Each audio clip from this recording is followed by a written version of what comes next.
Me gustó cantar esta canción un poco como una pequeña introducción, porque habla de dos cosas que me parecen muy importantes hoy, que tienen que ver con lo que les quisiera compartir. Entiendo que es palabra de Dios, que es sobre la luz de Dios en nuestras vidas y sobre los procesos de restauración. En realidad no vamos a hablar directamente de eso, pero van a ver que está muy conectado y entiendo que Dios, así como el enemigo de Dios, dice la palabra que dijo Jesús, ¿no? Que vino a robar, matar y destruir.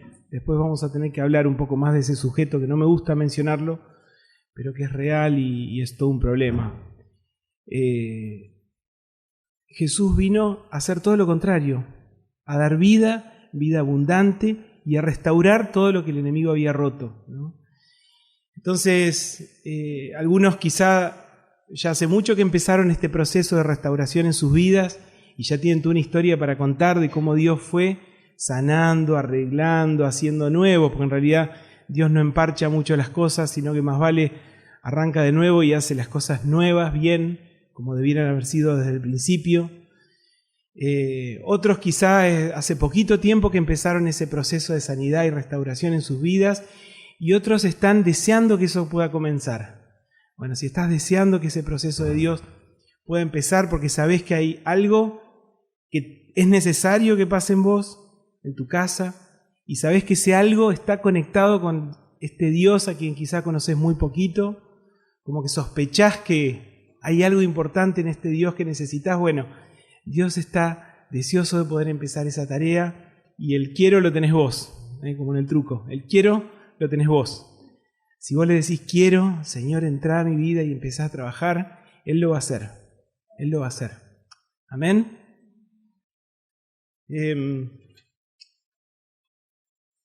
Muchas de las cosas que vamos a compartir hoy en realidad son cosas que no son nuevas, como casi todo lo que se habla acá no es nuevo.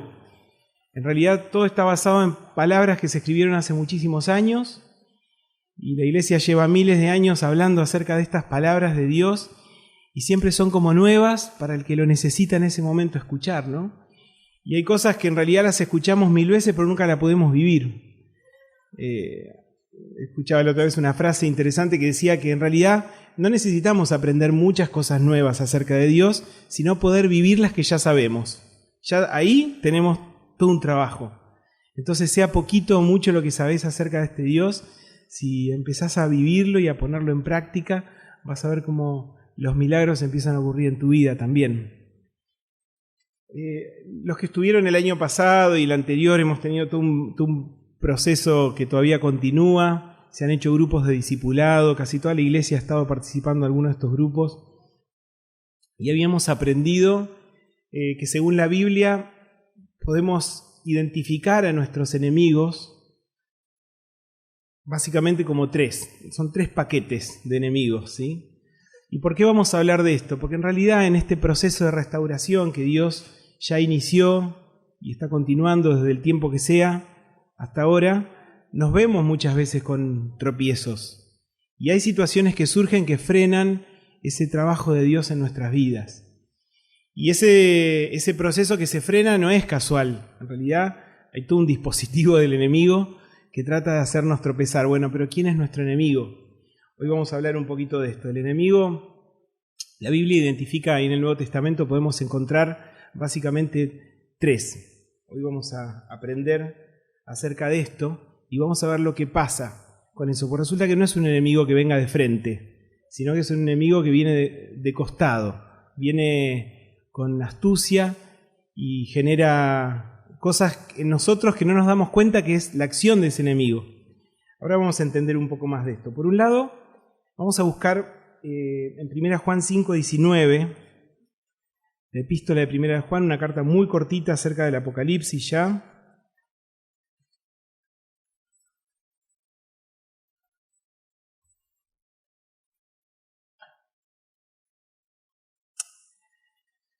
Y acá tenemos el primero de nuestros problemas de lo que vamos a aprender esta mañana. Sabemos, dice 1 Juan 5:19, sabemos que somos hijos de Dios. Esto corre para todos los que ya tienen clarito en su corazón que son hijos de Dios.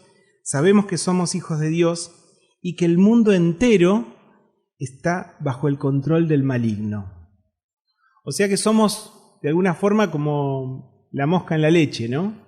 Hay mucha leche y pocas moscas. En comparación con el mundo entero, sí, los hijos de Dios pareciera que somos pocos. En realidad somos muchos, pero en comparación con el gran mar de gente que no conoce a Jesús, sí, somos pocos relativamente. No tengo idea en porcentaje cuánto, ni tampoco importa. Es algo que Dios tendrá contabilizado en el cielo. Pero, ¿qué es este mundo del que habla esto? El mundo entero está bajo el control del maligno.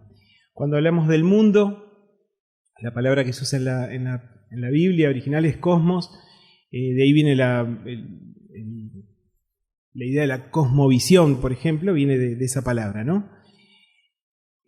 No se refiere ni al mundo como el planeta, ni se refiere al mundo en sí como las personas del mundo, sino que es un gran sistema de pensamiento plagado de ideologías, plagado de pseudo verdades, que domina el pensamiento de la mayoría de la gente. El otro día, leyendo un poco sobre esto, encontré que la primera manifestación de este mundo, de ese concepto del mundo, fue allá cuando Dios hacía poco que había creado al ser humano, ¿se acuerda? Unos años ya hacía en realidad.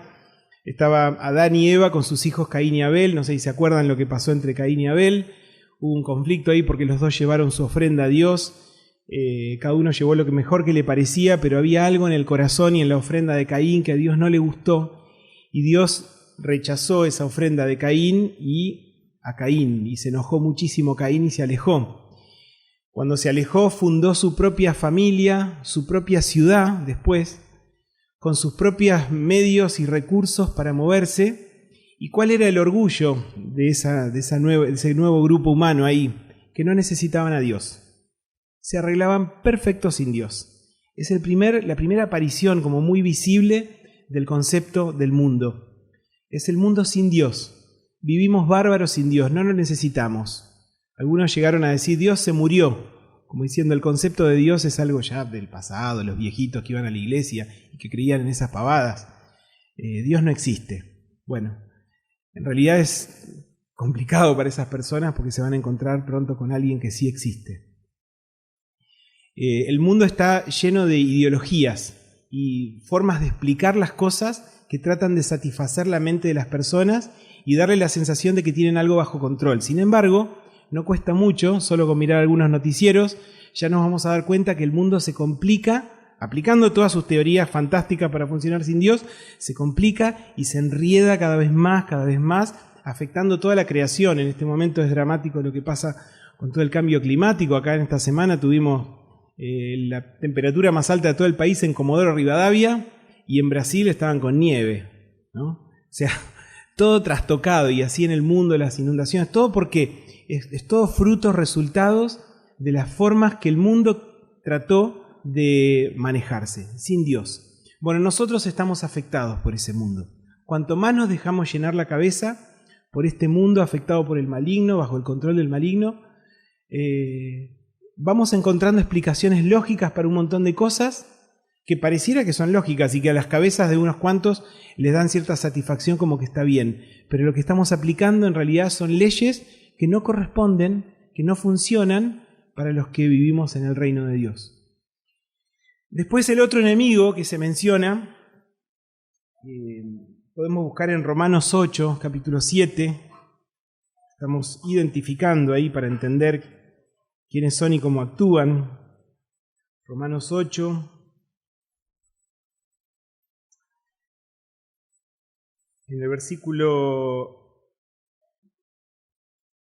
bueno, viene de antes, esto acá lo habla de mentalidad pecaminosa, habla de naturaleza pecaminosa, habla de, bueno, otras expresiones, depende de la versión de la Biblia que estén leyendo, le pone un poco diferentes nombres, pero básicamente, vamos a leer acá lo que dice en el versículo 7, dice, la mentalidad pecaminosa, lo llama la Biblia NBI, es enemiga de Dios, pues no se somete a la ley de Dios ni es capaz de hacerlo. Los que viven según la naturaleza pecaminosa no pueden agradar a Dios. ¿Quiénes viven bajo las leyes de esta naturaleza pecaminosa? En realidad todos. Sería lindo decir que no todos, pero en realidad todos estamos afectados por esto. Y cuanto más le damos lugar a esta mentalidad, a este sistema de pensamiento, ya que tenemos incorporado a las personas, toma más poder sobre nuestras vidas y sobre nuestras decisiones. Y dice acá la palabra que yendo por ese camino es imposible que hagamos algo bien en lo que corresponde a una visión eterna de las cosas, a una visión profunda, espiritual de las cosas. No vamos a meter una bien.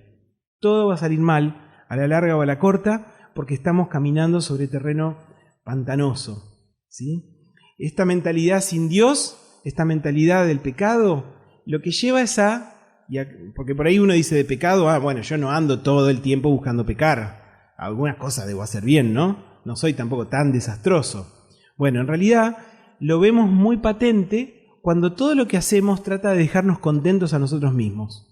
Tomamos nuestras decisiones en base a lo que nos beneficia, lo que nos gusta, lo que nos trae placer, lo que nos hace sentir bien. Es una mentalidad que su eje de rotación es el egoísmo. Es la búsqueda de yo estar bien y el otro, bueno, que busque también, que se ponga las pilas y haga su parte y capaz que le vayan las cosas bien. Esta mentalidad nos lleva a hacer un montón de cosas que están mal. Porque se para en un punto totalmente distinto que el amor. Hoy vemos un montón de frases por ahí que dan vuelta de que me tengo que amar a mí mismo. El otro día veía un videíto de una maestra haciéndole repetir a todos los nenes, yo me amo, me amo mi cuerpo, amo mi todo. No está mal, digamos, que cada uno aprenda a valorarse, ¿no? Pero el amor desmedido por uno mismo nos lleva a hacer cosas que están muy mal, porque nos hace mirar a los otros con desprecio, o por lo menos con menosprecio. Así que esto es otro de nuestros enemigos, y este es un enemigo muy complicado porque lo llevamos incorporado. Los otros enemigos están afuera de nosotros, el mundo está afuera de nosotros, no es yo. Pero esta mentalidad pecaminosa la llevo puesta y tengo que lidiar toda mi vida con esto. Por eso es uno bien complicado. Y por último, el que le está dando letra y combustible a todo el resto de los enemigos, que es el que no quiero ni nombrar porque no merece ser nombrado en este lugar santo, este lugar donde damos gloria a Dios, donde Dios es lo principal, no quiero ni nombrarlo, ¿no es cierto? Pero hay un apelativo que ha trascendido, que es el de diablo. Esta palabra diablo viene del griego diabolo o diabolos, y vamos a leer ahora un pasaje donde Jesús lo describe. El Evangelio de Juan, capítulo 8. Vamos a leer ahí. Jesús está hablándole a los fariseos.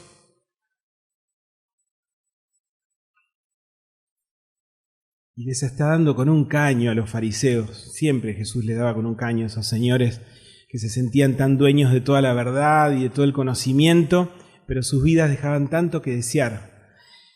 Y Jesús les dijo... A ver, esperen que busco en el capítulo 8, versículo 44, dice, ustedes, fíjense cómo los aplastó con esto Jesús, dice, ustedes son de su padre, el diablo, cuyos deseos quieren cumplir. Una onda como de tal palo, tal astilla, ¿no? Desde el principio, este ha sido un asesino y no se mantiene en la verdad porque no hay verdad en él. Cuando miente, expresa su propia naturaleza porque es un mentiroso, el padre de mentira. O sea que si alguna vez nos dejamos seducir por el deseo de mentir a alguien, y no sé si habrá alguno acá que alguna vez no haya mentido, nos dejamos seducir por este sujeto. Él es el padre de mentira. Él es el que creó el engaño. Arrancó allá en el Edén haciendo un engaño, esos engaños que son media verdad, media mentira, pero media verdad, media mentira, definitivamente es mentira, porque no es verdad. Tiene un pedazo de verdad, pero la usa la verdad para engañar. Entonces, este tipo de mentiras tan sutiles y engañosas son el alma mater de la acción de nuestro enemigo. Y lo usa a través de nuestra mentalidad pecaminosa, como leímos recién, o también de todo el poder y la influencia del mundo. Así que ahí tenemos identificados a los tres grupos. Bueno, hay uno que es un grupo unitario de un sujeto, pero que tiene todo un ejército a su disposición para complicarle la vida a los hijos de Dios. ¿Qué es lo que desean?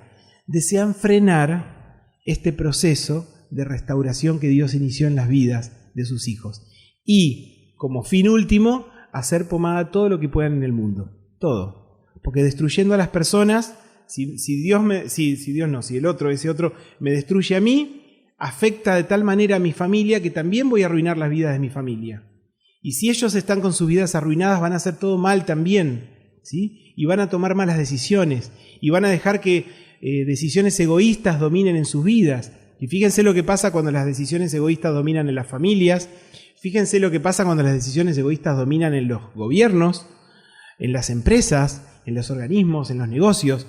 Ya, todo se complica cuando el enemigo, con todo su plan de acción, entra a contaminar y arruinar las cosas. Ese es su deseo máximo. Arruinarle la fiesta a Dios, Dios que se sentía tan contento salvando vidas, bueno, Él se ocupa de desarmarlas, de tirar abajo lo que Dios está construyendo, reconstruyendo con tanto esfuerzo. Aclarado esto, entonces vamos a ver dos situaciones, una en el Nuevo Testamento, una en el Antiguo Testamento vamos a empezar, y después otra en el Nuevo Testamento donde las estrategias de ese enemigo quedan evidenciadas. ¿Y qué es lo que hace el pueblo de Dios? Vamos a buscar en el libro de Nehemías. Ustedes, para los que conocen la Biblia, recordarán, y para los que no la conocen tanto, se enterarán hoy que en el libro de Nehemías todo el pueblo de Dios había sido llevado esclavo muchos años antes. Jerusalén había sido destruida. Todo lo que los judíos amaban había quedado desarmado completamente. El templo lo habían pasado por encima. El templo tan hermoso que había construido ese rey Salomón lo habían hecho pomada, era todo ruinas, y a todos los judíos que pudieron se los llevaron cautivos a Babilonia, la capital del imperio que gobernaba en ese momento en toda esa zona. Algunos judíos habían quedado, y después los de Babilonia, para asegurarse de terminar de arruinarles, de aniquilar emocionalmente a los judíos, personas que amaban profundamente su tierra. Ellos vivían ahí con la conciencia de que era la tierra que Dios les había dado. Bueno, los babilonios, para completar su mala acción, llenaron esa tierra tan preciosa, tan querida para los judíos, de gente que no eran judíos. Entonces era toda una mezcolanza de gente de muchos lugares. En ese tiempo, bueno, Dios fue levantando diversas personas. Primero fue un tal Zorobabel que volvió con un grupo y empezó a reedificar el templo de Dios. Después vino el sacerdote y profeta Esdras, que él rearmó todo el culto. Y después de esto llegó Nehemías con otro grupo. Este grupo venía con la misión de reconstruir las murallas. Ustedes saben que para toda ciudad que quisiera conservar su estatus de ciudad, era muy importante tener una buena muralla que los defendiera. La muralla de Jerusalén estaba destruida. Entonces Nehemías viene con este deseo de restaurar esta muralla. Esta muralla les iba a dar otra vez la sensación de, bueno, acá estamos, este es nuestro lugar, esta es nuestra tierra, podemos volver a tener control sobre esto, podemos hacer nuestros cultos, podemos vivir nuestra fe, nuestra cultura, todo con libertad porque tenemos nuestra muralla. De la muralla para adentro somos libres, ¿no? Pero no fue, todos los otros los veían y decían, míralos vos, mirá, los judíos quieren otra vez armar su muralla. ¿Qué se creen? ¿Que son especiales? Y empezaron un plan. Entonces vamos a leer en el capítulo 4 de Nehemías. No es un libro muy largo, vale la pena leerlo entero. En el capítulo 4, versículo 1, dice, cuando Sanbalat era uno de los líderes del grupo que no eran judíos, ¿sí? Cuando Sanbalat se enteró de que estábamos reconstruyendo la muralla, se disgustó muchísimo y se burló de los judíos. Ante sus compañeros y el ejército de Samaria dijo, ¿qué están haciendo estos miserables judíos? ¿Creen que se les va a dejar que reconstruyan y que vuelvan a ofrecer sacrificios? ¿Piensan acaso terminar en un solo día? ¿Cómo creen que esas piedras quemadas de esos escombros van a ser algo nuevo? Y Tobías el amonita, que estaba junto a él, añadió, hasta una zorra, si se sube a ese montón de piedras, lo echa abajo. Continuamos, dice, por eso oramos, dice Nehemías. Escucha, Dios nuestro, cómo se burlan de nosotros. Haz que sus ofensas recaigan sobre ellos mismos. Entrégalos a sus enemigos, que los lleven en cautiverio. No pases por alto su maldad ni olvides sus pecados, porque insultan a los que reconstruyen. Y sigue. Continuamos con la reconstrucción y levantamos la muralla hasta media altura, pues el pueblo trabajó con entusiasmo. Pero cuando Sanbalat y Tobías y los árabes, los amonitas y los asdodeos se enteraron de que avanzaba la reconstrucción de la muralla y de que ya estábamos cerrando las brechas, se enojaron muchísimo y acordaron atacar a Jerusalén y provocar disturbios en ella. Oramos entonces a nuestro Dios y decidimos montar guardia día y noche para defendernos de ellos. Por su parte, la gente de Judá decía: los cargadores desfallecen, pues son muchos los escombros, no vamos a poder reconstruir esta muralla. Y nuestros enemigos maquinaban: les caeremos por sorpresa y los mataremos, así haremos que la obra se suspenda. Algunos de los judíos que vivían cerca de ellos venían constantemente y nos advertían: los van a atacar por todos lados. Fíjense el trabajo que estaban haciendo Sanbalat, Tobías y un montón de gente más que se les había unido, ¿no? ¿Qué estrategia estaban adoptando ahí? A ver. Desánimo, miedo, ¿algo más? Fíjense, repasen las palabras que están ahí escritas, a ver qué más se encuentran.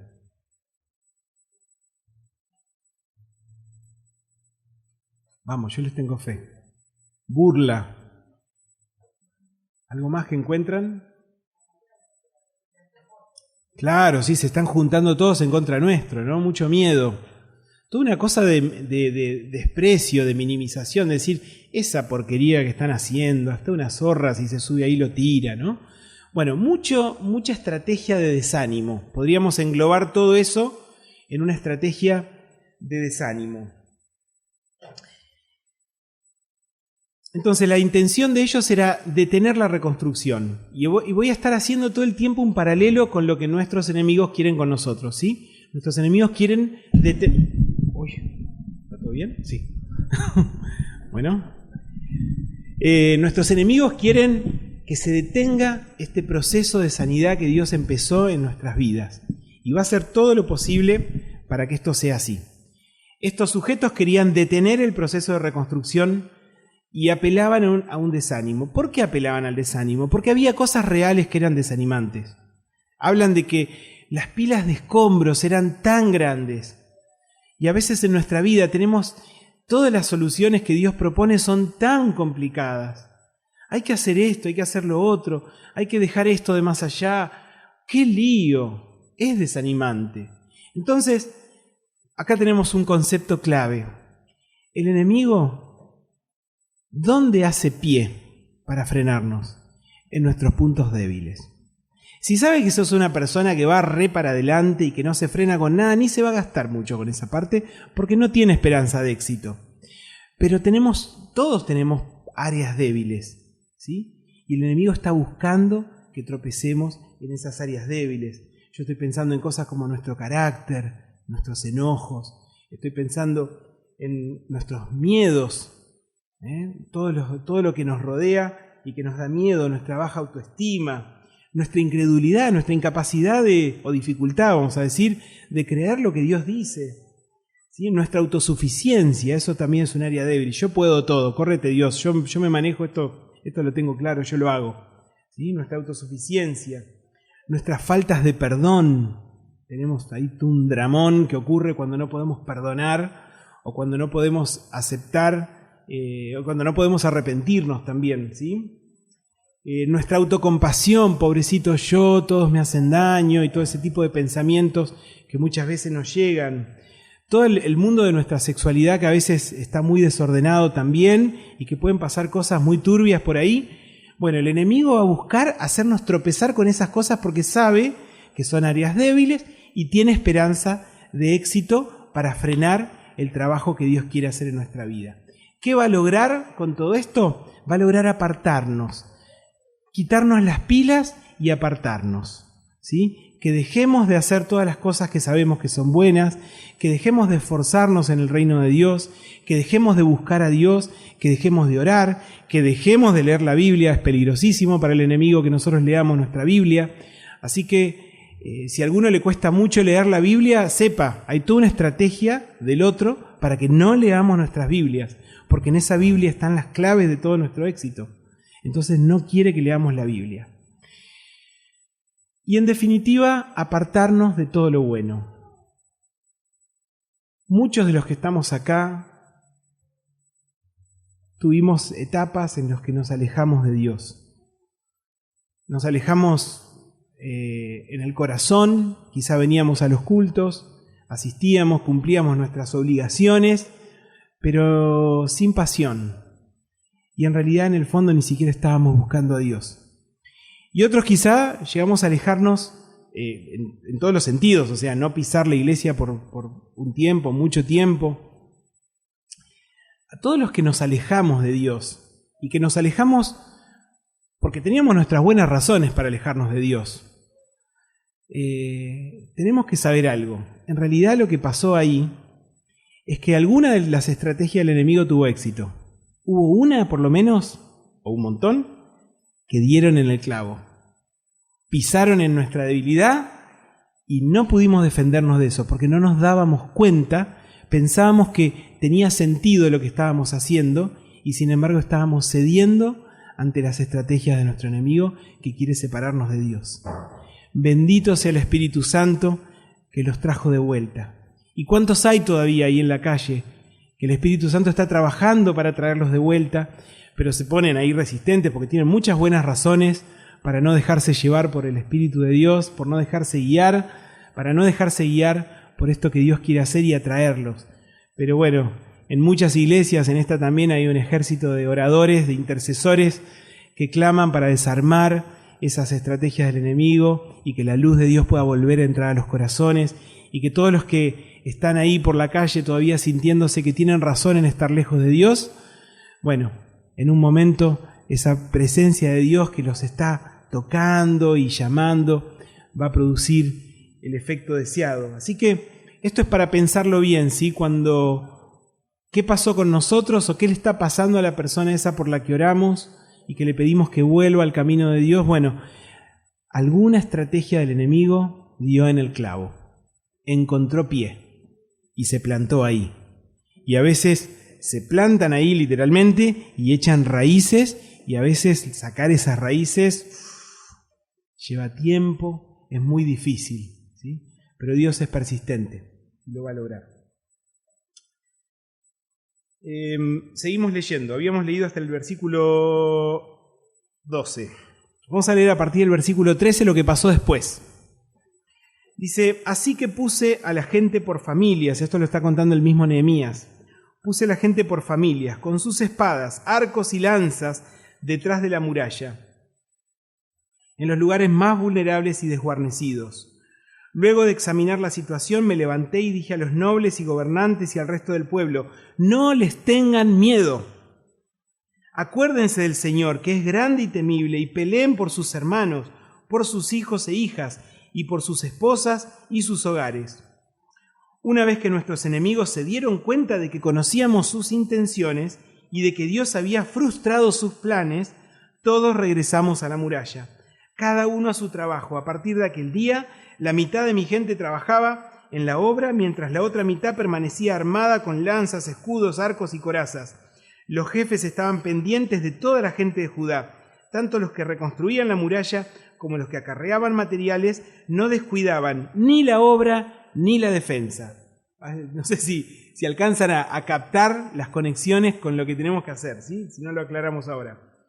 Dice: todos los que llevaban, estoy en versículo 18, todos los que trabajaban en la reconstrucción llevaban la espada a la cintura. A mi lado estaba el encargado de dar el toque de alarma. Yo les había dicho a los nobles y gobernantes y al resto del pueblo: la tarea es grande y extensa, y nosotros estamos muy esparcidos en la muralla, distantes los unos de los otros.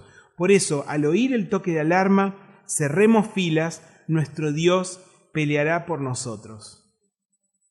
Qué tremendo, ¿eh? Qué tremendo. Un montón de cosas, no vamos a detallar ahora todo lo que hay acá, pero trabajar por familias. Las familias trabajaban juntas, que es interesante eso, ¿sí? No todas las familias logran esa clase de armonía, pero que Dios nos ayude para poder trabajar juntos como familias. Pero después, trabajando, reconstruyendo y al mismo tiempo en alerta defensiva permanente. Y ahí donde sonaba la alarma, todo el mundo corría a defender. Lo que nos pasa a veces es que donde suena la alarma, todo el mundo se abre, todos dan un paso para atrás y la persona que está ahí en problema bajo ataque queda solita, ¿sí? Ahí ante el enemigo, que muchas veces parece más numeroso, ¿sí? Pero que Dios nos dé la gracia para estar atentos. Hoy tenemos un pedido de oración, una hermana, hay una iglesia muy chiquita y muy humilde en una localidad que se llama Santa Lucía, en Corrientes. Yo no sé cómo está hoy esa congregación, pero lo último que supe es que habían construido la iglesia habían hecho una estructura de madera y la habían forrado con silo bolsa, con nylon. Ese era el templo. Ahí tiene una hora feliz, una hermana con su hijita lleva a su hija a la hora feliz y parece que recoge otros chicos para llevarlos a la hora feliz.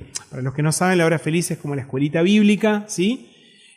Pero muy orientada a tocar los corazones de nenes que son de familias no cristianas, que puedan conocer a Jesús cuando sus familias no van a ninguna iglesia. Bueno, esta mujer lleva chicos a la escuelita bíblica y de golpe una camioneta de gendarmería, creo que era, la chocó tan mal que le produjo muchísimo daño. Su hijita, gracias a Dios, está bien, pero ella le estaban ayer operando porque tenía hemorragias internas y un montón de cosas. El auto quedó hecho pomada, tuvieron que sacarla a ella para poder salir, cortar el auto. Fue terrible, ¿sí? Y estaba haciendo la obra de Dios, ¿no?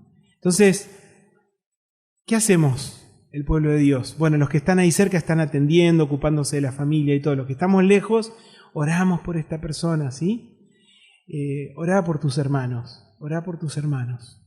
Necesitamos esta sensación de que cerramos filas atrás del que por alguna razón fue derribado. En este caso fue un accidente. A veces hay ataques del enemigo que funcionan de otra manera, que traen desánimo y las personas se apartan. Bueno, oremos por esas personas.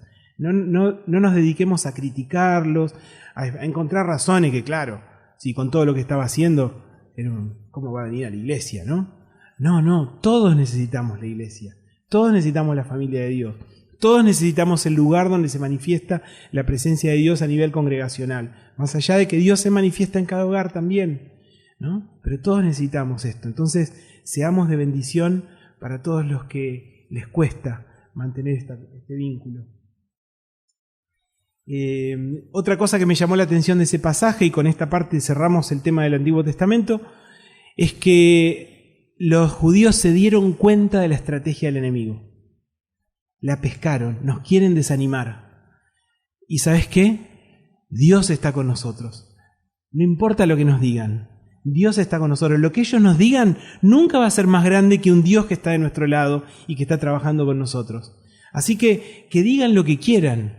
Yo sé lo que voy a hacer, yo sé lo que tengo que hacer y voy a caminar en esa dirección y voy a hacer todo lo que tenga que hacer. Entonces no dejaron la reconstrucción, y esto es importante.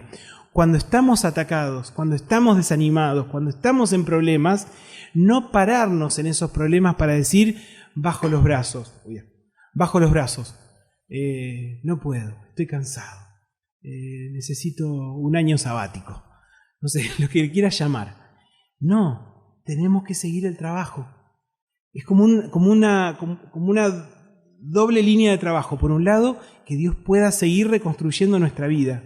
Entonces, haciendo todo lo que tenemos que hacer para que Dios pueda seguir reconstruyendo. Y por otro lado, alerta, porque el enemigo no nos va a dejar pasar esto gratuitamente. Va a tratar de hacer algo. Pero nosotros, dice en otra parte de la palabra, dice, no desconocemos las artimañas del enemigo.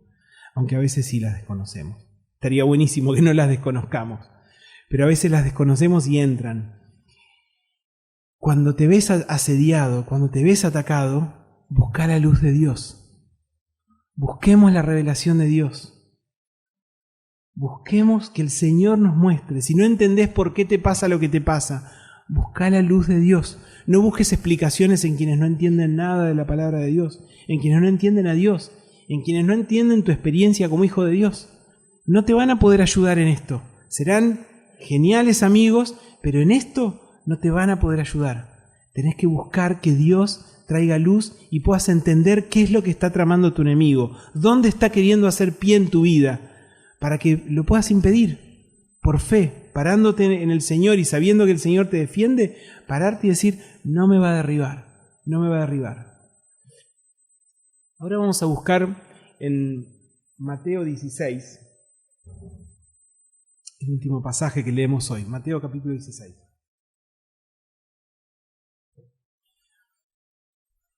Hace poco lo leímos esto en uno de los discipulados del jueves. Un momento difícil que le tocó vivir al que después fue el apóstol Pedro, como una especie de sopapo espiritual. Capítulo 16 de Juan, en el versículo 21. Me equivoqué, Mateo, sí, gracias, Mateo. Estaba por leer cualquier cosa. Mateo 16, en el versículo...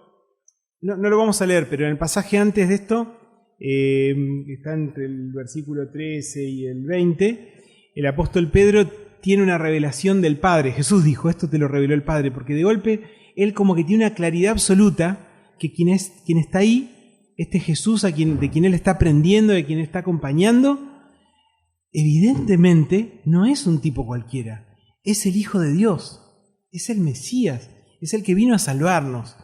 Cuando de golpe Pedro puede entenderlo esto, lo dice con asombro, ¿no?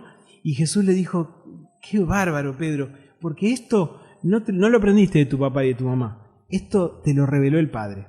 Bueno, no sé cuánto tiempo pasó entre ese episodio y el que vamos a leer hoy, pero están relatados juntos, así que no debe haber pasado mucho tiempo, cuando todo el orgullo que podría haber tenido Pedro se le vino al suelo en un segundo.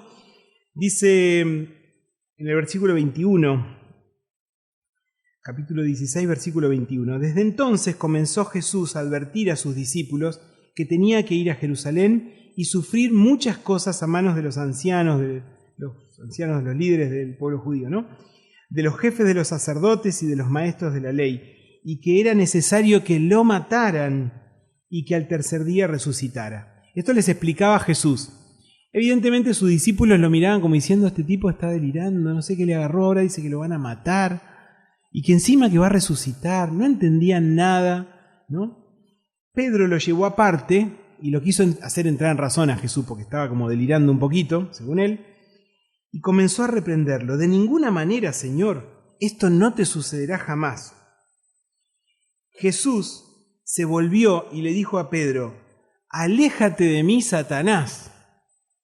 ¿Quieres hacerme tropezar? ¿No piensas en las cosas de Dios, sino en las de los hombres? O sea, ¿qué pasó ahí? Jesús estaba hablando con Pedro. El que estaba hablando con Jesús era Pedro. Pedro le dijo a Jesús, no, Señor, ¿cómo vas a decir esto? Vos no tenés que hacer eso. Es una locura, no, esto no tiene que pasar. Y Jesús miró a Pedro, pero en realidad miró como a través de Pedro y vio al que estaba atrás de Pedro tratando de sembrar dudas en Jesús. Entonces no le habló a Pedro, lástima que Pedro justo estaba en el medio, ¿no? Y se comió el sopapo él, pero el que estaba recibiendo el reto era el enemigo de Dios. Él quería que Jesús no hiciera ese sacrificio que iba a hacer para rescatar a toda la humanidad y estuvo un par de veces cerca ahí de lograrlo, quizá no sabemos qué tan cerca, cuánto habrá dudado Jesús en su corazón, pero hubo momentos en que Jesús dijo cosas que daban cuenta de que lo estaba pensando, ¿no? Pero Jesús le habló a través de Pedro al enemigo, ¿no? ¿Qué pasó con Pedro? ¿Por qué quedó Pedro en el medio? Bueno, hermano, sabes que vos podés ser re bueno, re buena, tener las mejores intenciones del universo, pero a veces podemos hablar cosas que no nacen del corazón de Dios, que nacen del otro corazón. Es triste, pero nos puede pasar. ¿Cómo nos vamos a dar cuenta? Cuando estamos tratando de dorar la píldora a alguien, de que solamente no se sienta mal, guarda con ese momento. No significa que no tenemos que hacerle bien a alguien y decirle cosas buenas, ¿eh? No es que tenemos que dar un premio a todo el que da con un hacha, no es la idea. Pero cuando decimos algo, una palabra de aliento a alguien, ¿no? A veces la persona a quien estamos tratando de animar está viviendo un trato de Dios. O sea, Dios lo puso en esa situación para que pueda aprender algo. Y nosotros con toda nuestra buena intención estamos queriendo rescatarlo de ese sufrimiento tan terrible. Y ese sufrimiento tan terrible viene de la mano de Dios como un buen padre que pone a sus hijos en situación de aprendizaje, y que las situaciones de aprendizaje la mayoría de las veces no son cómodas. Piensen ustedes cuando les tocó ir a la escuela, cuando tuvieron que aprender un oficio nuevo, las vergüenzas que pasaron, las cosas. O sea, todo lo que pasó ahí, bueno, no fue cómodo aprender, no fue fácil aprender, pero tuvimos que pasar por eso para aprender. Y tuvimos que humillarnos delante de alguien que explicaba algo para aprender. No fue malo, pero en el momento no fue lindo. Es como si yo le digo a un nene, qué sé yo, mirá, yo te voy a enseñar a escribir esta palabra. Y alguien dice, ¡ay! No le digas ignorante, pobre criatura. Bueno, pero tiene que aprender a escribir eso. ¡Ay, pero lo vas a hacer sentir mal! Ok, ¿cómo hacemos? Bueno, nene, escribí la palabra que ya sabés. Y no la sabes escribir. Qué situación, ¿no? O sea, ese pretendido mimo y cuidado termina generando otras frustraciones. Entonces necesitamos aprender. Dios nos pone en situación donde podemos aprender cosas. Esas situaciones muchas veces son difíciles e incómodas, pero Dios está con nosotros. No estamos ahí solamente porque Dios de golpe miró para otro lado y nos cayó un balde de agua encima. Estamos ahí porque Dios permitió y Él está al lado nuestro para guiarnos. Entonces, ¿cuál fue? Habíamos hablado de el demonio o Satanás o el diablo, la carne o la mentalidad pecaminosa, naturaleza pecaminosa, el mundo. ¿Cuál fue en esos tres el que actuó en Pedro? ¿Qué piensan ustedes? Cuando Pedro le dijo a Jesús esto, no, Señor, no, vos no tenés que pasar por esto. ¿Quién estaba actuando? A ver. El diablo, Jesús lo identificó con nombre y apellido casi, ¿no? ¿Algo más? ¿En qué parte de Pedro encontró lugar esto? A ver si...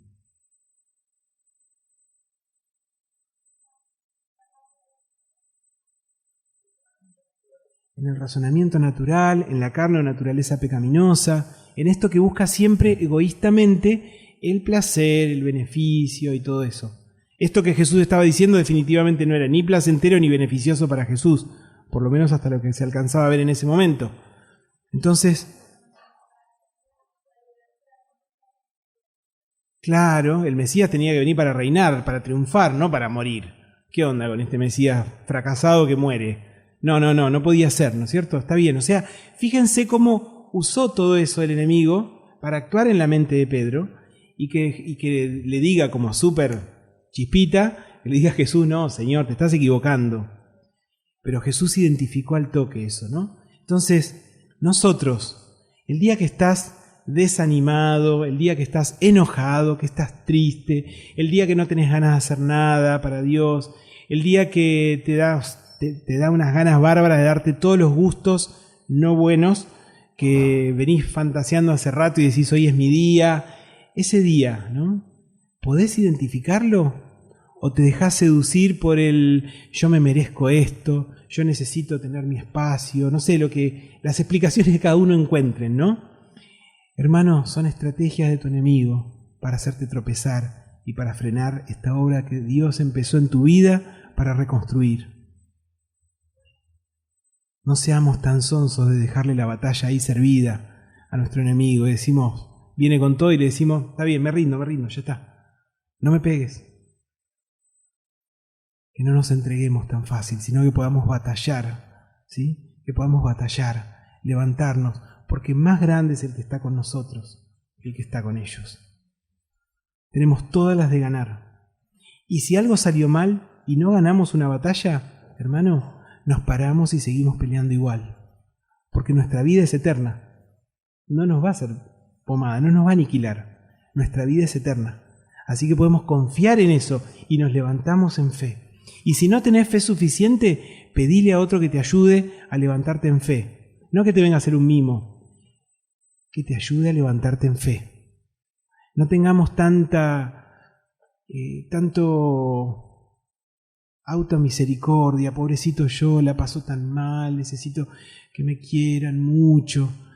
Eso, de acuerdo a lo que estuvimos viendo, se llama mentalidad pecaminosa, naturaleza pecaminosa, va en contra de Dios y Dios ahí no puede hacer nada. Nada. Se corre y dice, no, acá nadie está esperando que yo haga nada, me corro porque voy a molestar. ¿Cuántas veces Dios se corrió de nuestra vida porque molestaba? Porque le hicimos saber que molestaba. Era un estorbo para nuestros planes. Teníamos tantas cosas que teníamos ganas de hacer y Dios estaba ahí llamándonos y estorbando. Y le dijimos, correte. Entonces, que no nos demos nosotros el permiso de hacer esto nunca más, ¿sí? Entonces vamos a cerrar nuestros ojos ahora y yo te invito a que puedas orar y decirle al Señor, Señor, quiero tu luz. Ilumina mi vida. Señor, en esas áreas oscuras que yo dejé en mi corazón, se esconden enemigos. Señor, no quiero oscuridad en mi corazón.